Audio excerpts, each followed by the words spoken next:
Oi, eu sou o Felipe e antes da história, deixa eu te contar uma coisa. Eu tenho alguns livros publicados de forma independente. E se você curte histórias de terror, o link para elas vai estar aqui embaixo. No meio do caminho é a história sobre o amor entre um casal de usuários de drogas. Assim Disse o Universo é um conto sobre determinismo. Satanás em Ré menor é sobre o pior lado humano na hora do desespero. Fios de Horror são mais de 10 histórias perturbadoras e, claro, 3 Pesadelos, que foi meu último livro lançado. Confere lá, e se você já leu, não se esquece de deixar a sua opinião. Agora sim, desliga as luzes, coloca os fones de ouvido e vamos pra história.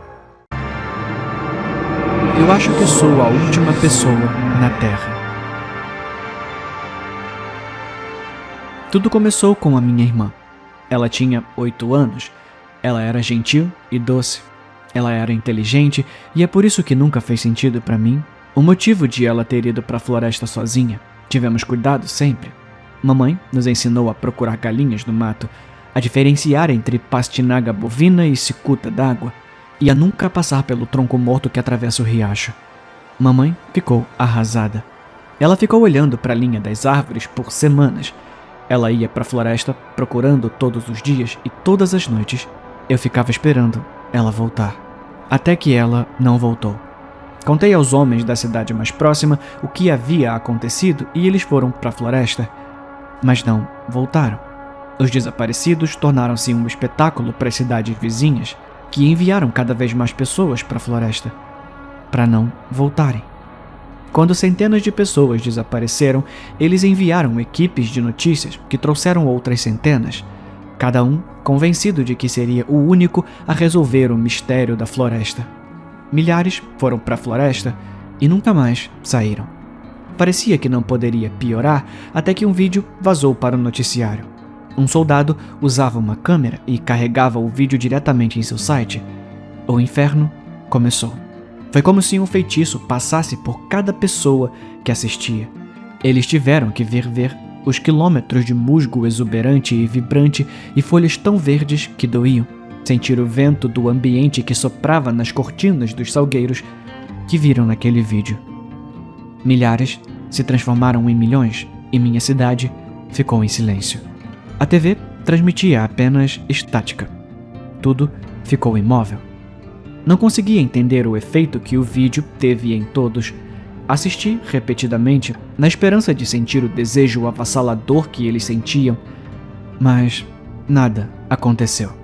Então, eu esperei. Durante semanas, esperei que alguém viesse me encontrar, para me dizer que eles também não tinham pegado, mas ninguém voltou. Meu coração doeu. Pela minha irmã, pela mamãe, por mim mesmo, sozinho. Quando não tinha mais nada, entrei na floresta, passei pelo tronco e pelos salgueiros, até chegar a uma clareira, enorme e circular, atapetada com musgo macio. Uma mulher estava no meio, como uma árvore ganhando vida. Por favor, eu chorei. Me leva também. Ela sorriu, um sorriso suave e triste. Você teve a sua chance. Ela sussurrou ao longo do vento. Ela se foi, e a clareira se foi com ela. Eu estava sozinho, na floresta escura e pantanosa. Não sei quanto tempo chorei, só até não ter mais nada. Eu acho que eu sou a última pessoa na Terra. O terceiro desejo. Meu primeiro desejo foi um copo d'água. Algo simples, para garantir que o homem envolto em fumaça brilhante que apareceu daquela velha lâmpada não fosse apenas uma alucinação extremamente vívida.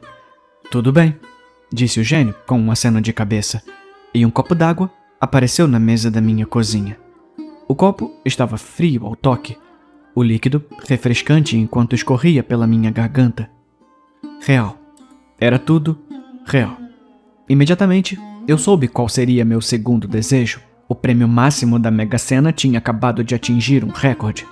Como os gênios da ficção estavam sempre distorcendo seus desejos, algo que meu gênio não confirmava nem negava, considerei minhas palavras com cuidado. Finalmente, eu disse: desejo que todos os números do próximo bilhete da Mega Sena que eu comprar Apareçam no próximo sorteio.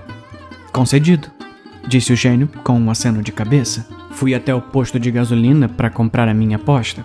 Agarrei o bilhete enquanto assistia ao sorteio ao vivo naquela noite. Meu coração batia forte no peito enquanto os números subiam um por um.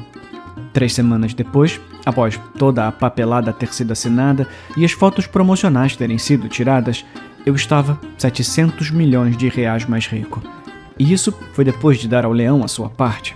Usei minha nova riqueza para comprar uma bela cabana no deserto, longe da agitação da cidade e cheia de entretenimento e comodidades. O tempo todo, meu gênio assistiu pacientemente, esperando o meu último desejo. Pensei nisso por muito tempo. Eu poderia pagar praticamente tudo o que quisesse agora, mas queria poder aproveitar o máximo de tempo possível. A imortalidade estava fora de questão. Chamaria muita atenção se eu nunca morresse. E não é como se eu quisesse realmente viver para sempre de qualquer maneira. Finalmente, eu disse: desejo morrer em paz enquanto durmo aos 80 anos.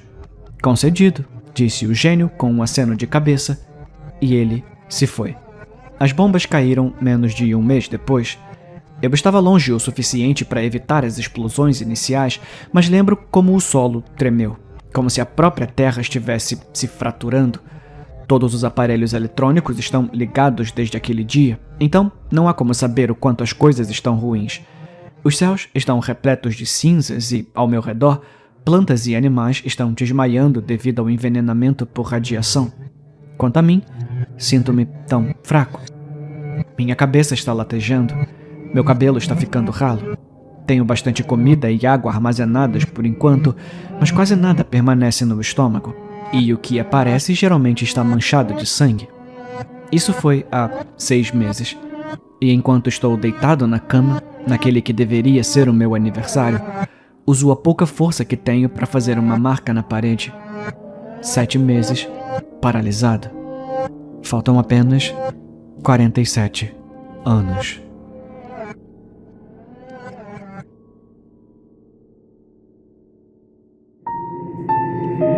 Bebê Pipoca.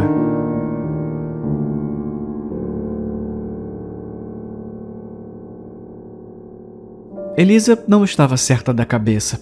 Todos nós sabíamos disso. Em seu primeiro dia na escola, ela trouxe consigo a porra de um pássaro morto. Quando solicitada a se explicar, ela se endireitou, estendeu o pássaro à sua frente e arrancou a porra da cabeça dele. Ela fazia coisas assim quase semanalmente. Essa merda de gente louca. Enchia os armários dos professores com larvas, comia baratas, forçava aranhas na garganta de seus colegas. Ela cresceu, é claro, como as pessoas costumam fazer, mas sempre seria essa sombra incerta, à espreita no canto do olho, e você sempre andaria mais rápido inconscientemente quando passasse por ela na rua. Seus pais também eram estranhos, como se eles realmente não se importassem com as merdas que ela fazia.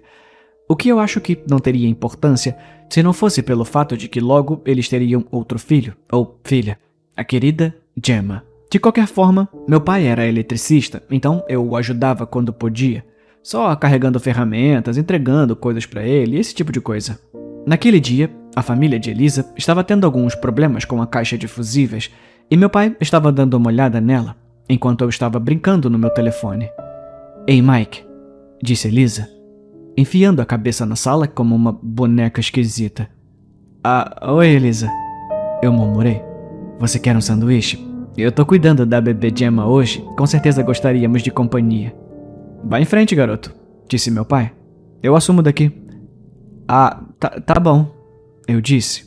Segui Elisa até a cozinha e ela rapidamente me preparou um sanduíche de presunto. Ao fundo pude ver o micro-ondas acendendo, mas quando estava prestes a dar uma espiada nele, os olhos loucos de Elisa de repente se fixaram no meu rosto. "A bebê Gemma poderia comer pipoca o dia todo", ela disse, me entregando o sanduíche. Eu dei uma mordida e balancei a cabeça nervosamente. "Ah, imagino", eu disse. Eu podia ouvir o som discordante do zumbido do micro-ondas ao fundo, ocasionalmente interrompido por um pop distinto. "Eu não me canso disso. É tudo que sempre dou pra ela, sabe?" "Ah, aham", eu murmurei, dando outra mordida. "Às vezes eu até chamo ela de minha pequena bebê pipoca." Ela riu. Um pensamento horrível, de repente, passou pela minha cabeça. Onde estava o bebê? Onde estava Gemma? Elisa, eu murmurei. O que tem no micro-ondas? Por favor, me diz que não é a sua irmã. Ela jogou a cabeça para trás e riu. Hã? Claro que não é a minha irmã, bobo. É só pipoca. Eu te disse. Ela gostava muito de pipoca. Gostava? Eu gaguejei.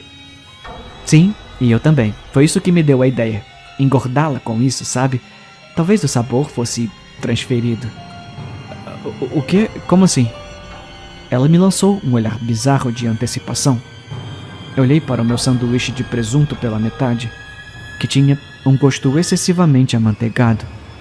Senti meu estômago embrulhar, como todas aquelas vezes em que Elisa fudeu com a gente na escola. Apenas 10 vezes pior. 100 vezes pior. Impossível de explicar. O que você achou do sabor?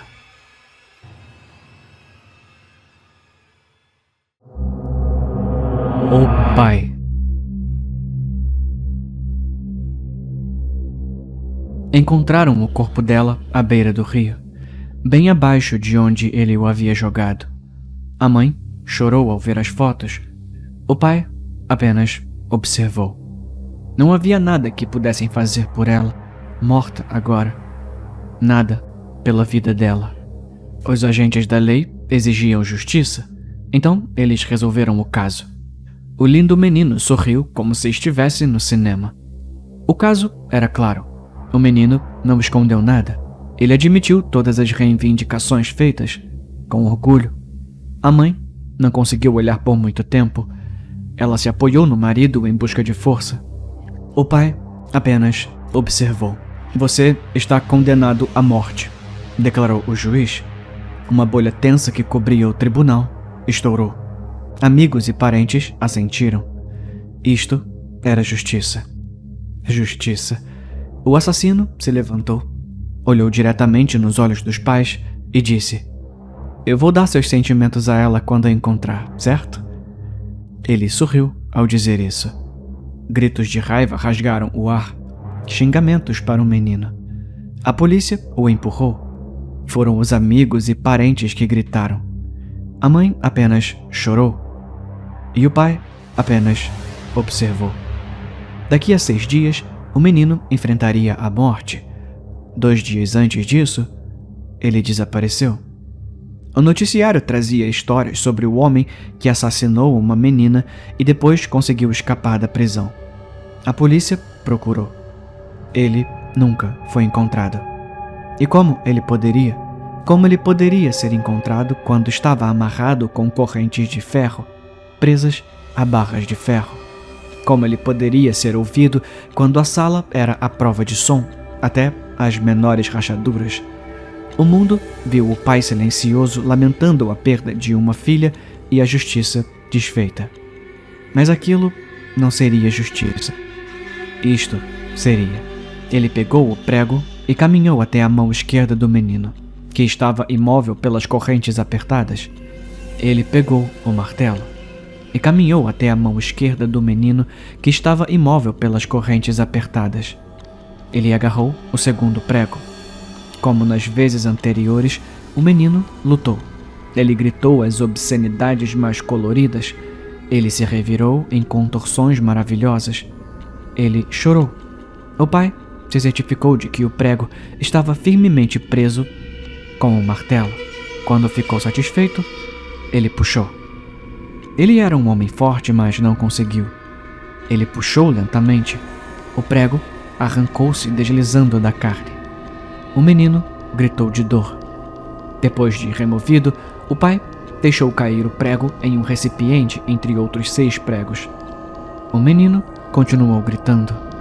Num caderno, o pai escreveu: Dia 7, prego 7. O menino choramingou agora. Ele implorou: Apenas me mate. Isso começou no dia 5. O pai pensou nos próximos dias. Unhas dos pés, 1 por dia. Depois, os próprios dedos, 1 por dia. Depois, os olhos. Ele balançou a cabeça. Não, não os olhos. O menino precisava deles. Ver o retrato da filha na parede. Não, os olhos seriam para depois. Depois das orelhas, da língua, dos dentes, das mãos. O menino chorou e implorou para ser morto. O pai apenas observou.